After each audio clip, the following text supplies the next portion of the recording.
It's the Growler with BD and J.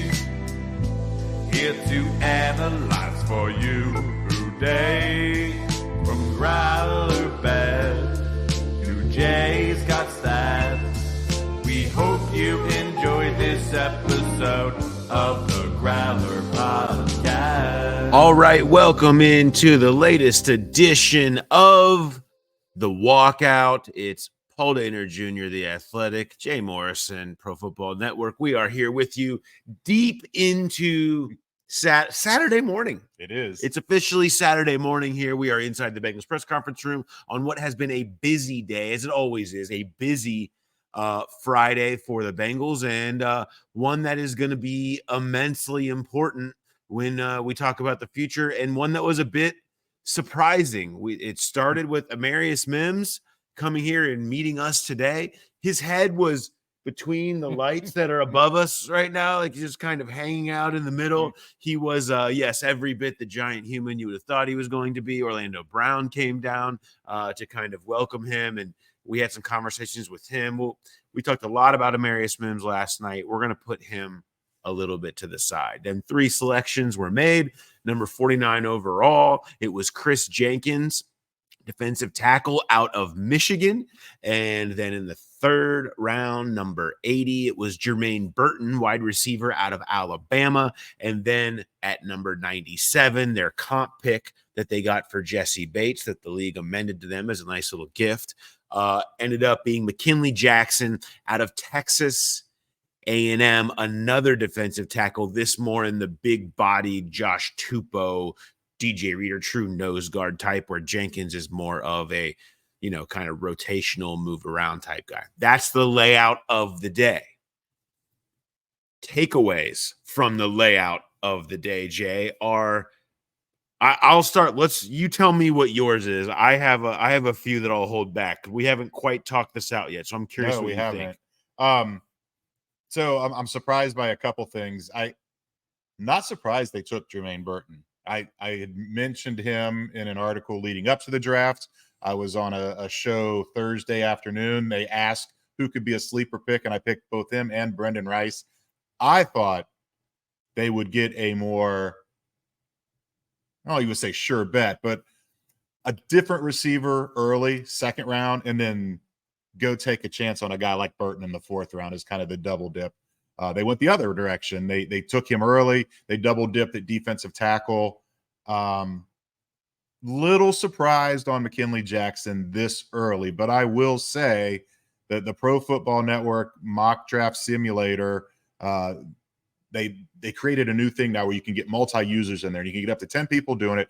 The first time we did it, we ran it with a bunch of staffers, and I got to this point where I was stuck, and I was like, look, I can't get Tavondre Sweat. And so I leaned on Ian Cummings, and I said, who's the next best defensive tackle out there that would be a really good run stopper? Hesitate, and he said McKinley Jackson. And that was 4th round. The Bengals take him in the 3rd round. Dane had a 6th or 7th round grade on him. Lance Zierlein from NFL Network had a 6th round grade. Ian had a 3rd round grade on him. He had him as 112 on his big board. So I guess it depends on who you listen to, whether that was a reach or not. It seems like a reach, but then again, they needed it. They let DJ Reader go. There's, other than Sweat, there wasn't a real true run stopper. And you get Chris Jenkins first, you get Burton in place, you got Mims in the 1st round. It felt like they had, I would say, some room to play with there to go get a guy like that and maybe make a little bit of a reach. Yeah, I think they had to pay the toll for free agency getting messed up, right?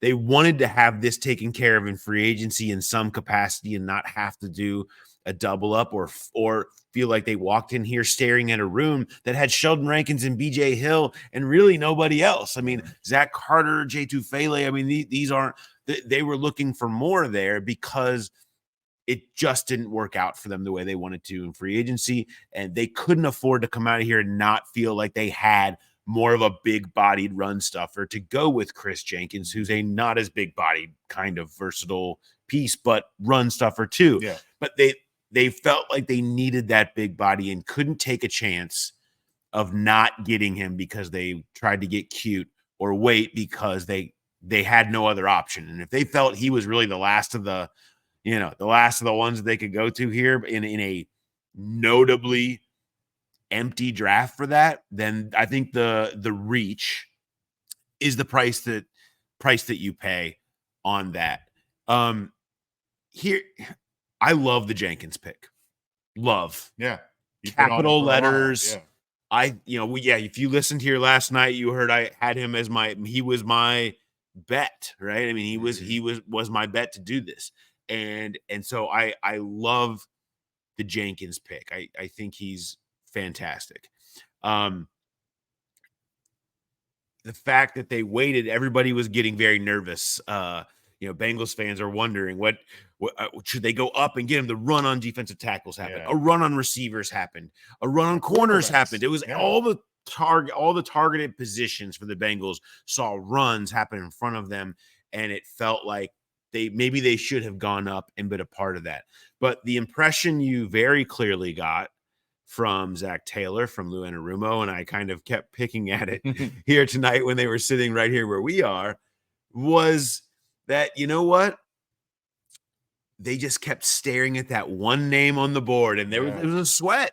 It was a sweat because they loved Jenkins too. They felt like he was a great fit. They had brought him in. By the way, 4 for 4 on 30 visits amongst the 4 guys that they selected. So remember, rare. Yeah. Remember, keep tracking those, by the way. They're important. But he came in and they thought he was the perfect fit. Lou Anarumo loves versatile defensive linemen. Yes. Chris Jenkins is A++ background, character, captain, leader, all the things that we have been led to believe the Bengals are always valuing there. And so to give a versatile piece with that, he was a top 5 on Bruce Feldman's freaks list. So you have the athleticism that you would want. He was arguably, there were multiple people, you heard this line being circulated today, maybe the best defensive player on the best defense in college football that won a national championship. Right. All of those pieces make sense to why you can see it here. NFL bloodlines, it just checks so many boxes. And Dane Brugler had him 36 overall. The Bengals get him at 49 at a true position of need where you didn't really feel like there was anybody at his level, not even just at his position. I think across other positions at that point, at that same level of what hit the Bengals. And Lou Anarumo said, I felt like I was just squinting at that name for an hour, just waiting to get to the pick. And they eventually did get him, and kind of said it was reminiscent a bit of the now famous Logan Wilson sweat of 2020, that they felt like they were waiting the whole round, hoping he would make it to him, and he did. We'll see if it pans out as well as Logan did. The thing is, I was surprised. Lou was talking about Chris and how good of a run stopper he is, and I think that got overlooked in the process because he's not a DJ Reader type of body. He's under 300 pounds, so he's got some room to put some weight on that frame. But that you're seeing all these other defensive tackles go off, and they're more of the 3 techs, and that's why the Bengals were zeroed in, and they didn't panic because who knows if Chris goes a pick or 2 before they pick what direction they go at that point. But they have capital to move up if they really, really were scared. I don't know if they just had faith that he wasn't going to go before they picked, or if they had plan B, plan C, whatever it was, but they stuck to it just like they typically do, and it'll be interesting to see how he fits with McKinley Jackson. And they talked about Chris Jenkins being a 3-down guy, and then they were very open about McKinley. He's a 2-down guy. He's a run stopper. He's going to be in there. He's going to mix in. You get kind of the best of both worlds there. I don't know. If I was betting what position they would double down on in this draft, I think I would have gone defensive tackle, because you could either go the 3 tech and then the run stopper. They get 2 guys that specialize in stopping the run, but they're still different body types. Yeah, I almost don't look at it as a double up. Yeah, I really view it as 2 different positions. They just filled, they needed a really another BJ Hill. You know, a BJ Hill, Sheldon Rankins, he's kind of another one of those. Maybe he's the BJ Hill heir apparent who's going to give you something this year. And you're getting Josh Tupou with McKinley Jackson, that big body you see come in. They play those, they play 5 down base. Yeah. So you need to have more of those bigger guys in there. And I think they have a good collection now. They feel like they do. When you do now, you sprinkle in Zach Carter and whatever, if he can find a way to make this team in the mix, and you start tinkering of what you can do there. But they filled it. They filled it with players that they think can contribute. They're going to be asking a lot of these rookies. I mean, asking somebody like McKinley Jackson, who people had 6th round grades on potentially or whatever, to come in and be somebody who's going to play a real role for you is something. It is asking a little bit of a lot. We'll see if he's up to it. We'll see if it works out for him or not. Before we move on, I do want to remind you our draft coverage is sponsored by our great friends at BetMGM Sportsbook. Of course, the new BetMGM Sportsbook down there connected to Nation Kitchen at the Banks, which is going to be the home of our live show, which is going to be on Tuesday night at 7 o'clock, breaking down all of the picks. Come on down, have some drinks. We did have winners. In the Amarius Mims. So we're gonna have a couple of people coming down that we're gonna do the raffle with them, and somebody's gonna be picking and putting a bet down on whether they think the Bengals are gonna win maybe the Super Bowl, maybe the AFC, whatever they want to do, $50, because we do have a couple of winners from the first round bet. But the place is awesome, of course. It's a one of a kind experience with these standout features. You ready for this? 350 square foot video wall, 3 in-person wagering windows, 14 self-service wagering kiosks, a fully covered outdoor patio with seating and TVs, and an exclusive VIP lounge. It has absolutely everything right downtown across from GABP, the corner of 2nd and Joe Nuxall Way. Pete Rose sliding on right in across the street. So come on down Tuesday, 7 o'clock. It is going to be an absolute blast. So we hope to see you there. One of the things we will be talking about there, Jay, is really, to me, the story of the night. For everything Chris Jenkins was, it felt like, okay, here come the Bengals, right? Amarius Mims in round 1 had some interesting stuff. You heard what Nick Saban had to say. We talked about that last night. You worry about, okay, is he going to have the motivation and all this? That's some of that stuff that was sprinkled in there, which is part of why his small sample size and the motivational stuff that's kind of lingering out there, why he wasn't a much higher pick. So to a small degree, you saw a little bit a gamble. But like we said last night, I think a gamble that a lot of teams will be more than happy to take on Amarius Mims. Not a lot of teams would necessarily be willing to take the same gamble the Bengals did tonight on Germaine Burton. And taking him at 80 overall, the deal is this. Germaine Burton is a great player. If you turn on the tape, if you are tape scouting and you turn on the tape, there he is. I don't know. PFF had him as wide receiver 4 for them. He's in. What did we talk about? They needed forever. Inside, outside versatility, explosiveness, right? They need more explosiveness. You have a guy who led Alabama in receiving the last 2 years, who led the SEC in yards per reception. He had all these downfield throws. He's getting open at every level. He's doing things that are absolutely projectable traits. I mean, as a young player making plays in the national championship game, like at Georgia before he transferred, on the field, everything you see, it all checks out. This is a real dude. Then why is he there at 80, Jay? That's because you have a background of red flags. You have, I guess it was 6 schools in 8 years is what Dane has in there, which he has.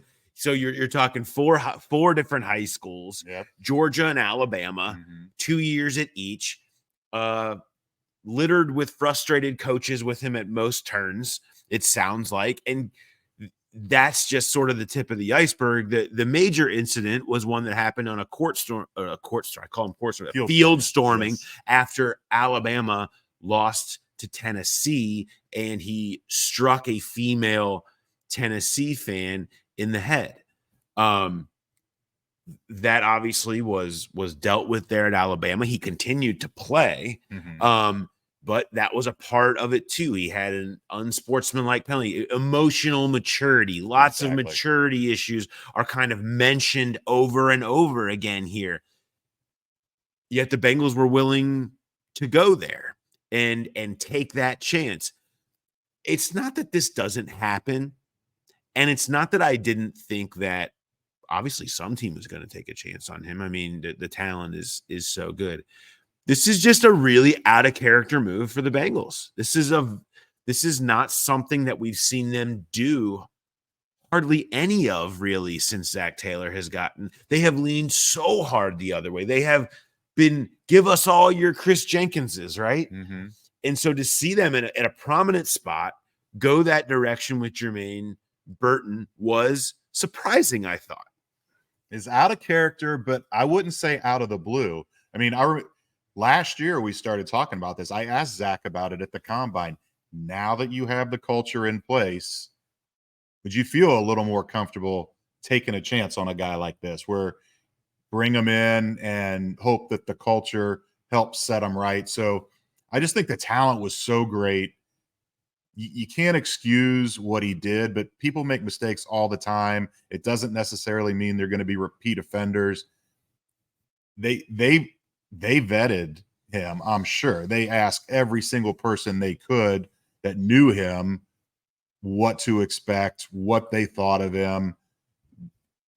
The problem, my biggest issue here is the reaction to what we're writing and saying about it. There's a lot of people that don't even think this should be addressed. And I just think that's ridiculous. We're asking the same questions of Zach and Pitch and the guys that were sitting up here that they ask of Germaine Burton. And we asked Kelsey Conway directly asked Germaine Burton about this when on the conference call. And he didn't get offended. And how dare you ask about it? How dare you? He answered it like a mature adult does when you discuss these kind of things. Again, doesn't excuse what he did, but it's part of his story. And it's part of this story of them drafting him.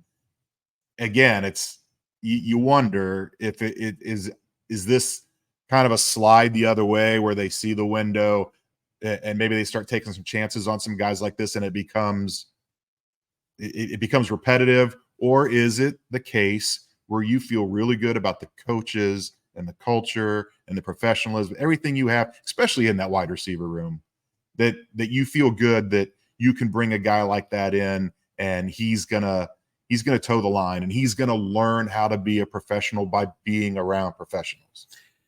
No doubt. And I don't really have time for people to think we shouldn't be talking about this. I mean, this is ridiculous. He would be a first round pick if it weren't for this stuff. And he was off teams' boards, okay, because they don't want to bring that into their room. And this is the place that has preached culture and all of that stuff since day one. So that can't not be part of the story, okay? That is Germaine Burton's story right now, or else the Germaine Burton story would be, hey, look at this guy that's going to go in the first round. Yeah. And so the fact that this is what it is a part of it, and his answers about that and how they vetted it and their comfort with that.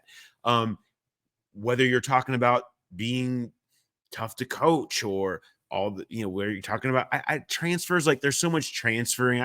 It's hard to know. And it's hard to truly know. The bottom line is that the Bengals did go and do everything they could possibly do. They talked to him at the combine. They brought him in on a 30 visit.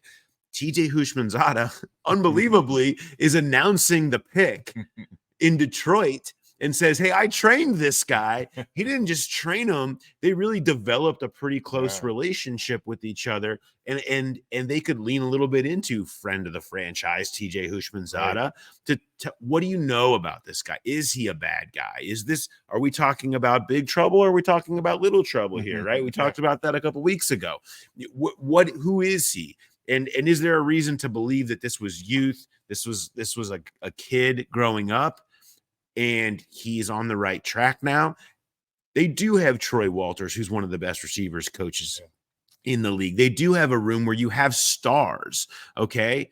You have Jamar Chase. You have T. Higgins. You have even their young guys, some really well-grounded young players. I mean, Trenton Irwin, guys have earned it in this league. Andre Yoshua, Charlie Jones. I mean, these are guys who were really well-grounded guys when they came in. So you have a solid thing in place. So can you put this player, drop him into that, and can he then flourish because of those surroundings that are there? That's the risk they're taking, and that's the bet that they're making. And they just hope that it isn't a backslide, that you're not poisoning the well, so to speak. Right. But again, that's why you vet it, and that's why you get yourself comfortable with it. I'll tell you this: if you were wondering if they were comfortable with it, go watch the video of Zach Taylor and really all the coaches' reaction to it. As openly happy as you probably have seen them if you go back through all the videos that they've done in recent years, because they do know what type of special player they're getting. If all those things we said, what they feel like they have created there has allowed them to get extreme value in a crazy steal at that point in the draft. We'll all learn together. We'll all see, but it's a chance that is one that we just haven't seen them take a lot. And so it's going to be really curious to see, how all that specifically works out. It was interesting too, because, you talked about the run early in the second round with the receivers and the corners and the defensive tackles. And you wondered, how much of a run there would be on receivers between 49 and 80. And there was none. There was 2 receivers that went in that span. And you're right, that the reaction that they had, it wasn't, oh, this guy fell to us, because I think they picked him a lot higher than you said it. Some teams had him off the board completely, and I think other teams were probably looking 4th round. So it wasn't like, oh, we're lucky this. It was just about pure excitement about what he can bring and the fact that he was in the fold with this team. And we'll see where it goes moving forward. He played at IMG Academy in college, one of the best programs in the country. Georgia, Alabama. He's always been the big fish at the big school, and now he's got to come in and be humbled a little bit and play behind these pros, Jamar and T. And there's this legacy that's carried on from AJ Green to Tyler Boyd, now to these guys, that divas don't exist in this locker room, in this culture. And he's gonna have to follow that, or maybe he doesn't pan out here and he doesn't finish his rookie deal. But if he does, look out, because if the light goes on and he becomes a pro, as we've said, the talent is there. He never went over 800 yards in college, and that was frustrating. It never felt like he really reached his full potential. But he averaged 18 yards per catch over 4 years. He averaged 20.5 yards per catch last year with Alabama. He is explosive. He takes the top off defenses, strong hands, going up, fighting for the ball. It's going to be a lot of fun to watch this guy play, and you just hope that he does fall in line with the example set by Jamar and T. Here's a bigger one. I'll give you a better one than that, though. How about the leadership of Joe Burrow? I mean, at a certain point, this is your team.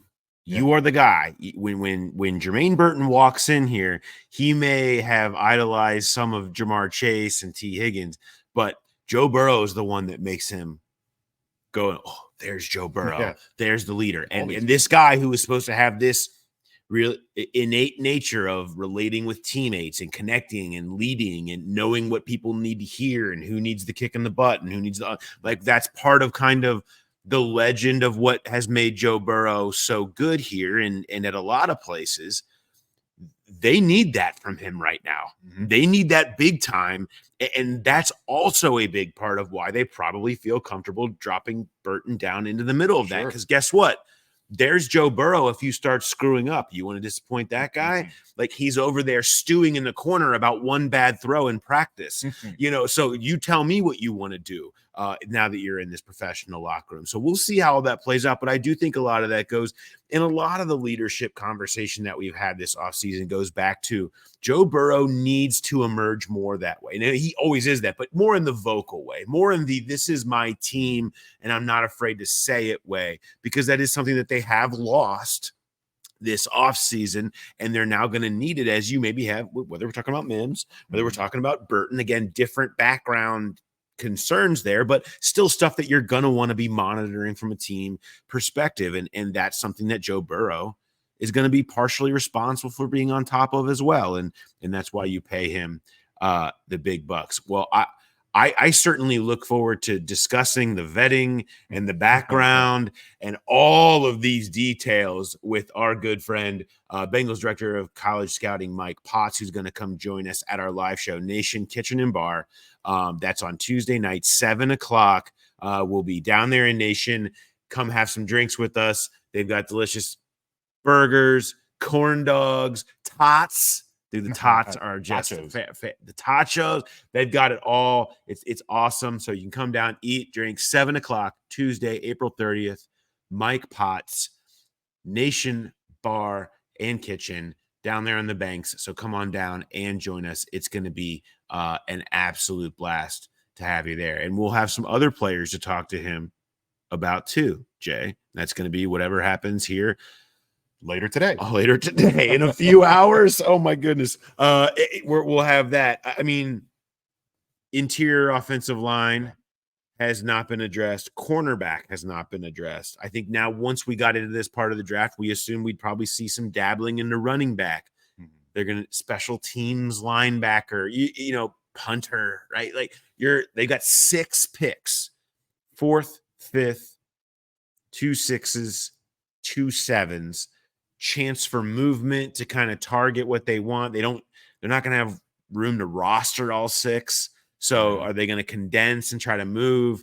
This is a draft that notably has kind of falls off once you reach into round 5 a little bit because of NIL, because of players staying and all that stuff. So potentially this could be something where, you know, they're going to want to be more aggressive, moving up once, twice, 3 times a lady and see what they need to do to get to pinpoint the things they feel like they haven't quite accomplished yet. And I'm not sure the one that you mentioned that we thought could have been in play in the 1st round or the 2nd round. And now you get to the 4th round and maybe they say it's not worth it now. And that's cornerback because you just don't see a lot of hits. It had been a little bit of a luxury to take one and kind of have that succession plan for Mike Hilton, or whether it's another outside guy to compete. And now that you get to this round, maybe they double up on the interior, or like you said, a running back, I think, is definitely a play. Maybe another receiver's in play. I really am curious to see if corner is a direction they'll go. If they say we didn't get one on day 1 or day 2, we'll wait on that. And there are still veterans out there in free agency if they really feel like they need to bring in another body. But I still wonder about linebacker too. It's not a pressing need, but with the change in the kickoff rule and the fact that they brought back ADG and they brought back Bocce, but you still need another guy or 2 at linebacker. So I think that could be a target. And it feels like late a 7th round pick on an edge, just a flyer on an edge guy might be in play too. Yeah, I mean, I think you can do anything just because they have so many picks, and you know you're just seeing what you find here. But certainly thinking about special teams is going to very much enter the equation here now. And yeah, I think you hit the nail on the head. The corner was always to me the wild card of this draft.